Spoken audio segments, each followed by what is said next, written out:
నువ్వెందుకు ఆరిపోతున్నావంటే నీ బుద్ధిహీనత నువ్వు వెలగనీయకుండా అడ్డుగా పడుతుంది. నువ్వెందుకు ఆరిపోతున్నావంటే నీ హేయ క్రియలు దేవునికి అసహ్యంగా ఉన్నందున నీ యొక్క దీపం ఆరిపోవటకు వెలుగుటకు రుసిపిసలాడుతూ ఉంది. నువ్వెందుకు ఆరిపోతున్నావంటే నీ రహస్యంగా చేస్తున్న పాపము దేవునికి ఎదుట వెలగనీయకుండా అడ్డుగా పడి ఉంది.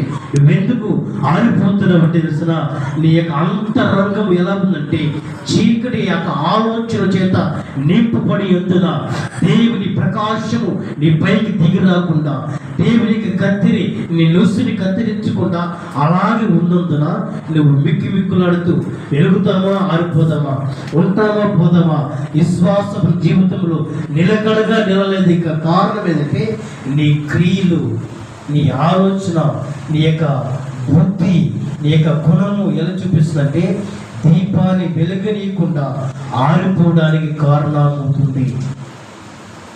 సంఘముతో ఒకటే దేవుడు చెప్తున్నాడు, దావీదు దీపము ఎలా అయితే నిత్యము వెలుగుతూ ఉందో నీ దీపము కూడా నేను అలానే వెలిగించాలని ఆశపడి ఉన్నా. అయితే నీ యొక్క హేయమైన ఆలోచనలు నీకు నాకు దూరాన్ని పెంచుతున్నాయి. నిన్ను నా స్నేహితుడుగా చూడాలనుకుంటున్నా.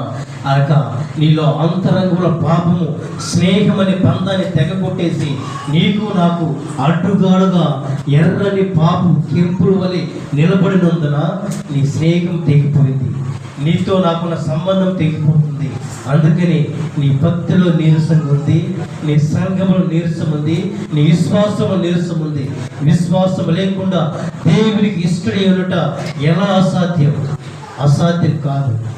దేవుడు అంటాడు, నీ విశ్వాసాన్ని పరీక్షించుకో, నీ సమర్పణ పరీక్షించుకో, నీ ప్రార్థన జీవితాన్ని పరీక్షించుకొని దేవుని ఎదుట ఎప్పుడైతే చక్కగా నిలబడతావో దావీదుని వెలిగించి దీపపు స్తంభం పైన ఎలా అయితే నిలబెట్టాడో, కూలిపోయిన దావీదు గుడారాన్ని ఎలా అయితే తిరిగి మళ్ళీ కట్టాడో అలాగనే దేవుడు నీ గుడారాన్ని కట్టబోతున్నాడు.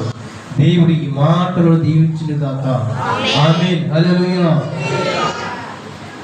నువ్వెందుకు ఆరిపోతున్నావంటే నీ బుద్ధిహీనత నువ్వు వెలగనీయకుండా అడ్డుగా పడుతుంది. నువ్వెందుకు ఆరిపోతున్నావంటే నీ హేయ క్రియలు దేవునికి అసహ్యంగా ఉన్నందున నీ యొక్క దీపం ఆరిపోవటకు వెలుగుటకు రుసిపిసలాడుతూ ఉంది. నువ్వెందుకు ఆరిపోతున్నావంటే నీ రహస్యంగా చేస్తున్న పాపము దేవునికి ఎదుట వెలగనీయకుండా అడ్డుగా పడి ఉంది. నువ్వెందుకు ఆరిపోతున్నావంటే తెలిసిన నీ యొక్క అంతరంగం ఎలా ఉందంటే చీకటి యొక్క ఆలోచన చేత నింపబడి ఎందున దేవుని ప్రకాశము నీ